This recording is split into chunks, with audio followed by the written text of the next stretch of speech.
Thank you very much. You're welcome.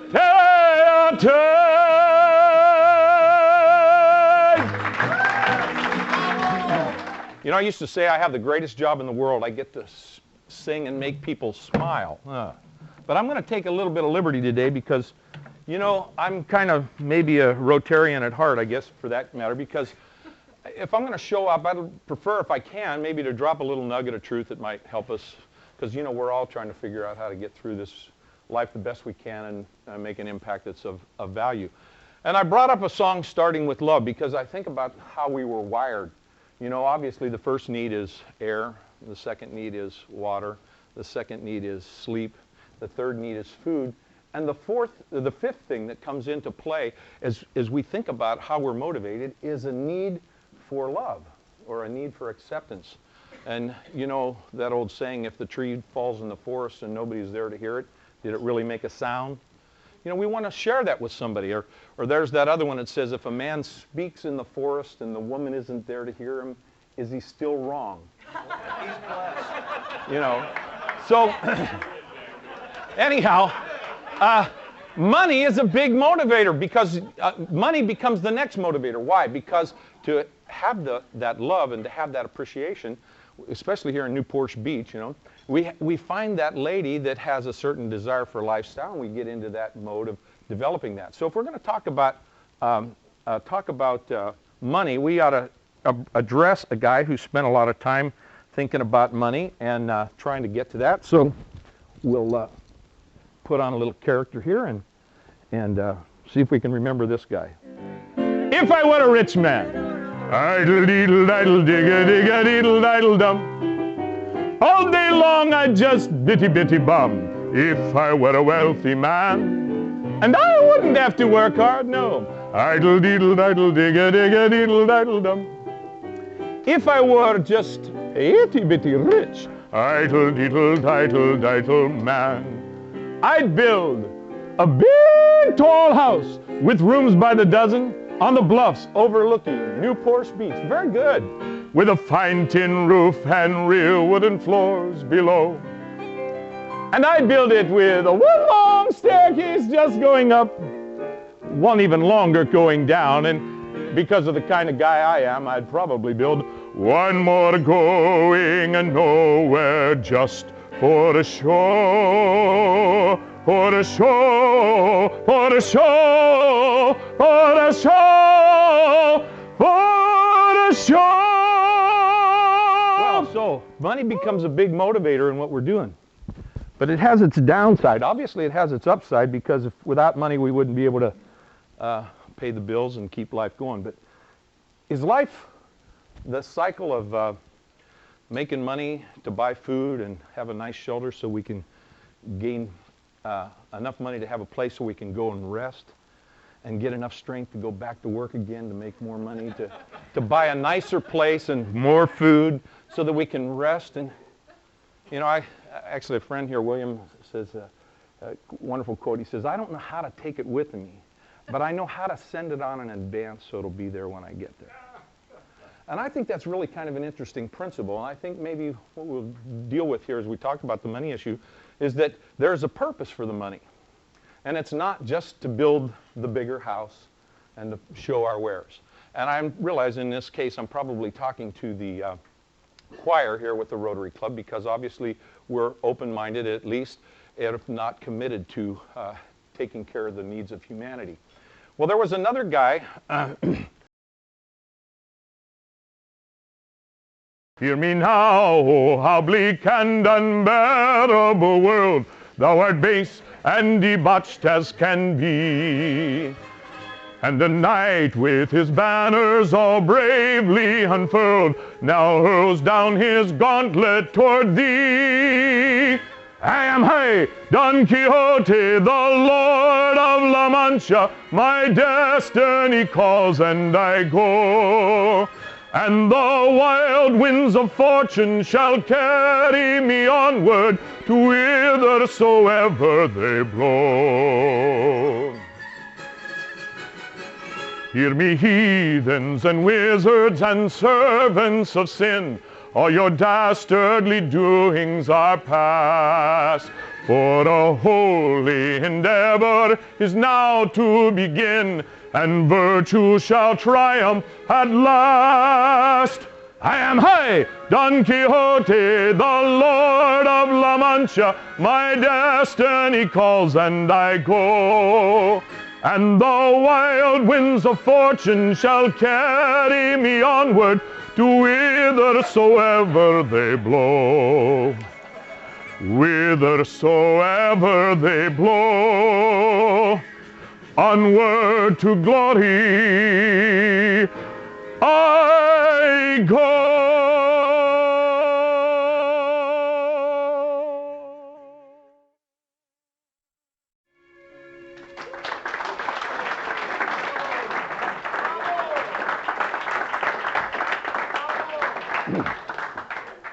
Now that was not a mistake.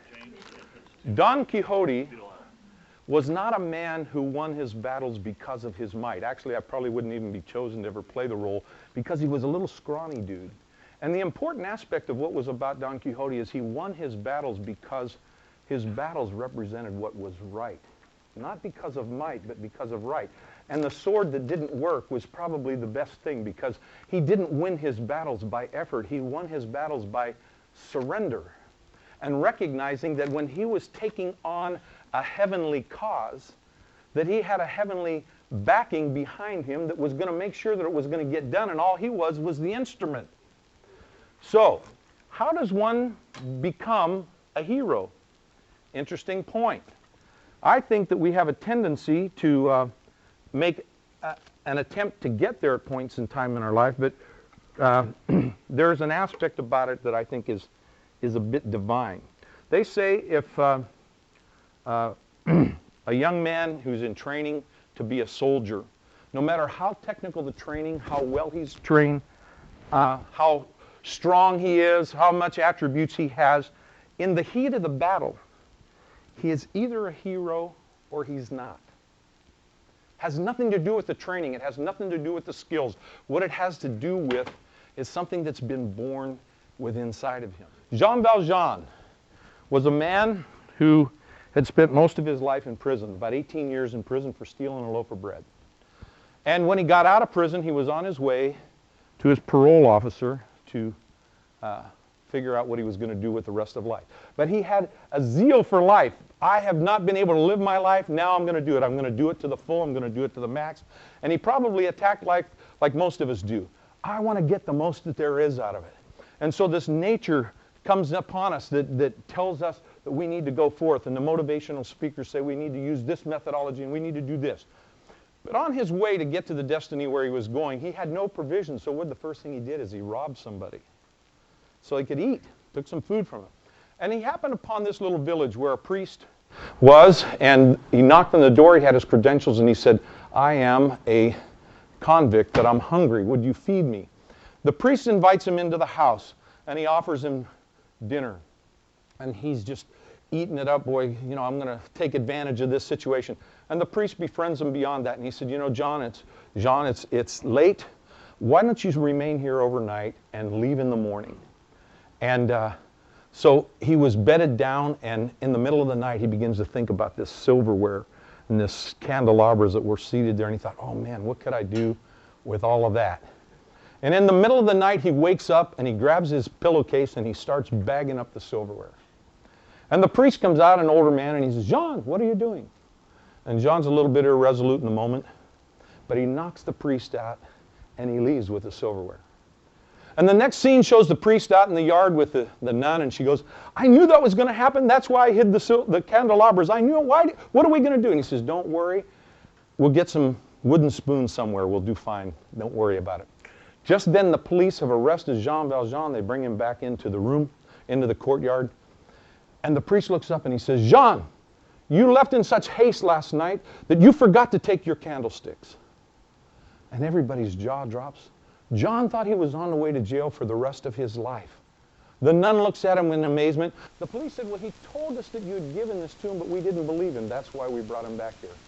And the priest said to the policeman, you've done your job well. Thank you very much. Your services will no longer be needed. The police leave. He sends the nun to pick up the candelabras. She comes back with the candelabras, and he walks up to Jean Valjean, and he hands him the candelabras, and he says, Jean, I just bought your soul for the Lord.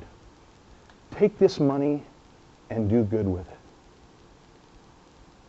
And in that moment, Jean Valjean experienced a grace.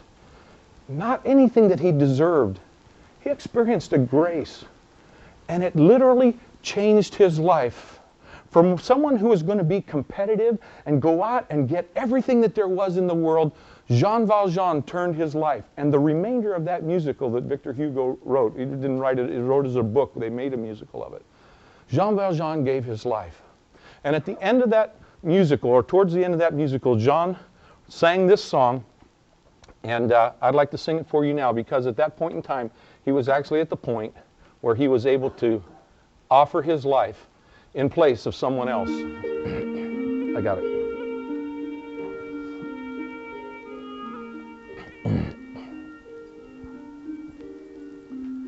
God on high,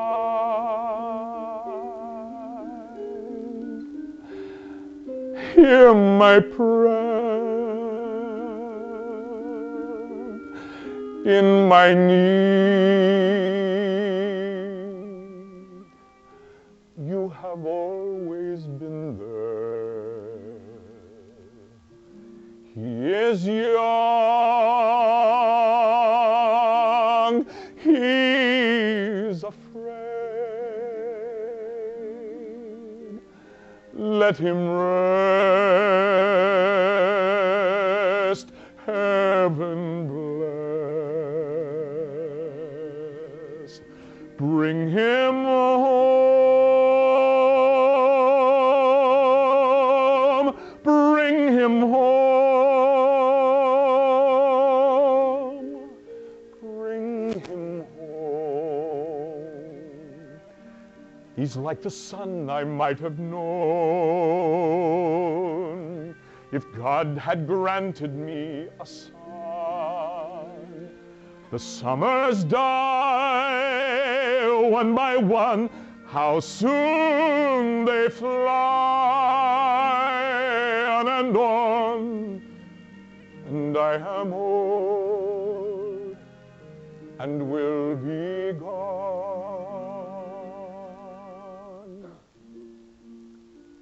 Bring him peace,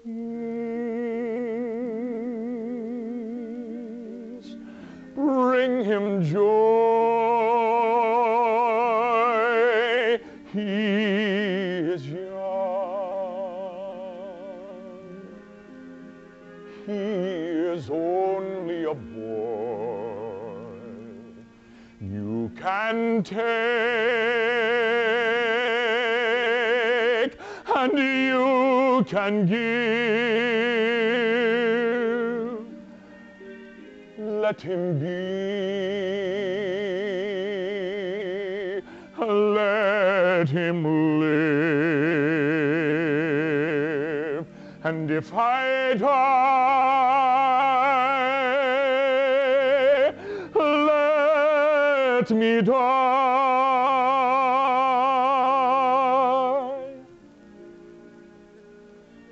Let him live.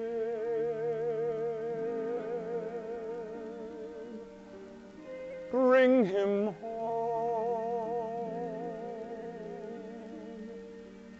Bring him home.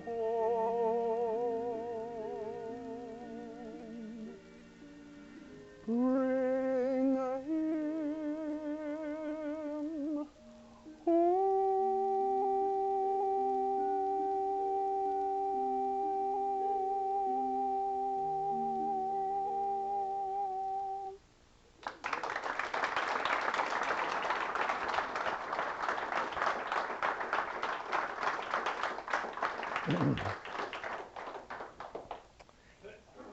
So what is this hero thing? So I began to meditate, and I thought about my own life. And the Greeks brought basically love into four expressions. Storge love, which would be a teacher to a student. phileo love, friendship, side by side. Eros love, when we begin to face one another and the intimacy happens. C.S. Lewis, one of our most prolific writers, talked about those as being the natural loves. And sometimes they raise themselves up and we think they're divine. We think God's telling me this is the woman, and it raises its head. But the reality is those loves only set the stage. And I began to think about this one time, and because I thought about the meaningful relationships that I'd been in. And I didn't go into those relationships wanting to love the woman. I went into those relationships wanting her to love me. I used to think there was two energies. There was greed and love. But when I was honest in the appraisal of my experience of love, when my love muscle was flexing its muscle, being the best it could, all I was doing was loving myself. I wanted her to be on my arm. I wanted her to look good with me. I wanted her to scratch my back when I came home. I wanted to be able to brag about her with my friends. I didn't go in with the awareness of set myself aside and literally said, this is a treasure that God's given me. Allow me to love. Allow me to do an act of love. So I came to the realization that there wasn't greed and love in my natural nature. My nature only knows how to love itself. And even as Rotarians, we move into that nature once in a while. We get out of ourselves. But the bottom line is we're usually figuring about what the payoff is. I have a great association with a lot of guys, and a lot of business comes in as a result of that. I don't want to, I'm just saying there's that other side of it. So how does this hero thing happen? In the story of Jean Valjean, we saw it happen as a result of a grace. Now, interestingly, if you think about that story, who was the real hero? The hero was the priest. The priest moved into a higher love than most of us ever have the opportunity to do. He got slapped in the face, literally, welled on his face. He was knocked out, and his riches were taken from him. And what did he do? He extended a grace that was beyond himself. And he forgave a man that didn't deserve forgiveness. And when I look at myself, I recognize that I'm a selfish individual. I live my life for myself. And if it wasn't for that entity, you want to call it the higher power, you want to call it God, that still small voice, I kind of think of myself as a country western singer who writes all his songs about dysfunctional relationships. So if you don't see yourself as a spiritual person, then think of this little cantation here as a conversation about a dysfunctional relationship. And maybe if we could get that relationship straightened out, we could find ourselves coming into that hero awareness where we literally can get out of ourselves and love our wives and love our children. And I thank you for this opportunity just being with you today. And I just want to give you a big hug and love you. And thank you for what you're doing here in humanity. And maybe we can move to that higher power. Thank you very much.